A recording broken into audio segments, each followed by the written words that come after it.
இன்னைக்கு நான் லஞ்ச் கொண்டு போகல ஆஃபீஸ்க்கு. வெறும் டிஃபன் மட்டும் தான் செய்கிற மாதிரி இருந்தது. பாஸ்தாவாக செஞ்சால் பசங்களும் சாப்பிட்டுப்பாங்கன்னு அதுதான் பிளான் பண்ணியிருந்தேன். அதனால் கொஞ்சம் ரிலாக்ஸாக தான் எழுந்திருந்தேன். எழுந்தோடனே மேலே ஓடில் ஏதோ சத்தம் கேட்குற மாதிரி இருந்தது. அதனால தான் திருன்னு பார்த்தேன். வெளியில் ஒரு தென்னை மரம் இருக்குது. அதுலேருந்து அந்த தென்னை மட்டை விழுந்திருக்கு போல இருக்குது. அந்த சத்தம் தான். ஏதோ சத்தம் திடீர்னு கேட்கவே மேலே திருன்னு பார்த்தேன். வேறு ஒன்றும் இல்லை. அப்புறம் துணியை மிஷினில் போட்டுட்டு அப்புறம் மார்னிங் ரொட்டீன்ஸ் எல்லாமே ஸ்டார்ட் பண்ணிட்டேன். பாஸ்தா எடுத்து வச்சுட்டு மீன் குழம்பு ஏற்கனவே மீந்து போனது இருந்தது. அது ஒரு பக்கம் சுட போட்டுட்டு காய்கறி எல்லாம் ஃப்ரிட்ஜிலேருந்து எடுத்து வச்சுருந்தேன். கொஞ்சம் குடமிளகா, முட்டைக்கோசு, அதுக்கப்புறம் கேரட்டு, தக்காளி, வெங்காயம் இதெல்லாம் போட்டு தான். சாதம் பழையது நேற்று மீந்துருச்சு. அதை எடுத்து வச்சுருக்கேன். மீந்துடுதுன்னு சொல்கிறத விட மீறுற மாதிரி தான் வடித்தேன். ஏன்னா இந்த மாதிரி கிளைமேட்டில் இதுக்கப்புறம் பழையது செத்துக்கிட்டா நல்லதுன்னு சொல்லிட்டு. இன்றைக்கி வந்து பால் வாங்கிட்டு வர்றதுக்கு லேட்டானதுனால பால் இல்லை. அதனால் ராகி மால்ட்டை வச்சுக்கலான்ட்டு. முன்னாடியெல்லாம் ரெகுலராக ராகி மால்ட்டு தான் குடிப்போம். இப்போ கொஞ்ச நாளாக அது குடிக்கிறது இல்லை. இன்றைக்கி அதுக்கான ஆப்பர்ச்சுனிட்டி கிடச்சதுனால யூஸ் பண்ணிக்கிட்டேன். பாஸ்தா வேக வச்சு எடுத்துகிட்டு அதுக்கப்புறம் சாதம் உலையை போட்டுட்டேன். பாஸ்தாவை இப்படி தான் எடுத்தோன்னே ஃபஸ்ட்டு அதுலேருந்து தண்ணியை வடிச்சிட்டு கொஞ்சம் பச்சை தண்ணியை ஊற்றி அதுக்குமே வடிச்சுப்பேன். அப்போ உதிரி உதிரியாக வரும்ல, அதனால தான். அப்புறம் வானலில் எண்ணெய் ஊற்றி வெங்காயம் போட்டு இன்றைக்கி வந்து பாஸ்தா வந்து ஒரு சொதப்பல் பாஸ்தா அப்படின்னு சொல்லலாம்.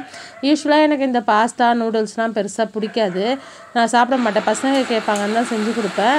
இன்றைக்கி நல்லா செய்யணும்னு தான் செஞ்சேன். ஆனால் என்ன பண்ணுவேன்னா காய்கறியெல்லாம் நிறையா சேர்த்துருவேன். ஏன்னா இதை தவிர வேறு ஆப்ஷன் இருக்காது நமக்கு. இதில் சேர்த்தா அவங்களுக்கு தெரியாது. அதனால முட்டைக்கோஸ், கேரட்லாம் கொஞ்சம் நிறையாவே சேர்த்துட்டு குடமிளகாவும் கொஞ்சம் நிறையாவே சேர்த்துட்டு அது காரம் இருக்காதுல்ல, அவங்க சாப்பிட்டுப்பாங்க. தெரியாமல் சாப்பிடுவாங்க. தெரிஞ்சால் சாப்பிட மாட்டாங்க, தெரியாமல் சாப்பிட்டுப்பாங்க. அதனால தான் இதெல்லாமே நல்லா வதக்கிட்டு இது வதங்கினதுக்கப்புறமே நான் தக்காளி பேஸ்ட்டை வந்து சேர்த்துருக்கணும். ஆனால் மறந்துட்டு மசாலா, காரத்தூள், அப்புறம் சோயா சாஸ் இதெல்லாமே சேர்த்துட்டு அப்புறம் பாஸ்தாவை எடுத்து டபக்குன்னு கொட்டிட்டேன். இந்த ஸ்டேஜில் நீங்கள் தக்காளி பேஸ்ட்டு சேர்த்தா தான் நல்லாயிருக்கும். பாஸ்தாவை கொட்டிட்டு பார்க்குற பக்கத்தில் ஜாரில் தக்காளி இருக்குது. ஐயோன்னு சொல்லிட்டு அப்புறம் அதை என்ன பண்ண முடியும், வேஸ்ட் ஆகிடும்ல. அதனால் அது மேலேயே அப்படியே ஊற்றி விட்டு அதை நல்லா கிளறி விட்டு இருந்தேன். அதனால் அது கொஞ்சம் நேரம் ஆச்சு. நல்லா கிளறி விட்டுட்டே இருந்தேன். கொஞ்சம் புளிக்கிற மாதிரி இருந்தது. ஏன்னா அந்த தக்காளி கொஞ்சம் ராவாக இருந்ததுனால புளிக்கிற மாதிரி இருந்தது.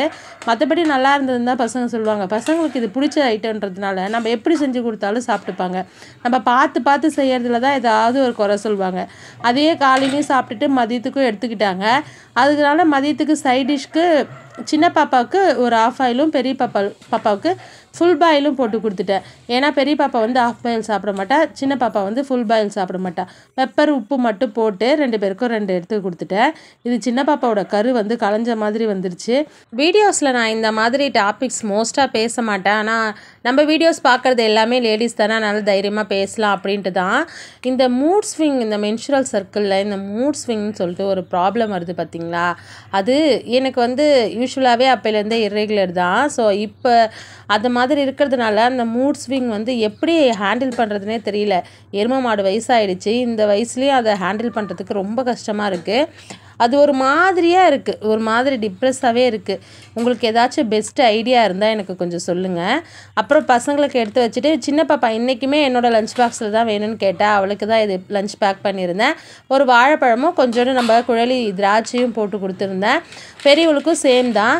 பெரியவளும் லஞ்ச் பாக்ஸ் வந்து புக் பண்ணியிருக்கா. அவளுக்கு நாளைக்கு லஞ்ச் கொடுக்கணும் அந்த பாக்ஸில் அப்படின்னு. அப்புறம் நம்மளோட subscriber sister Sita, Divya, hi sister. Video பார்த்துட்டிங்கன்னா கமெண்ட் பண்ணுங்கள். வீடியோவில் தான் ஃப்ரெண்ட்ஸ் பிடிச்சிருந்தா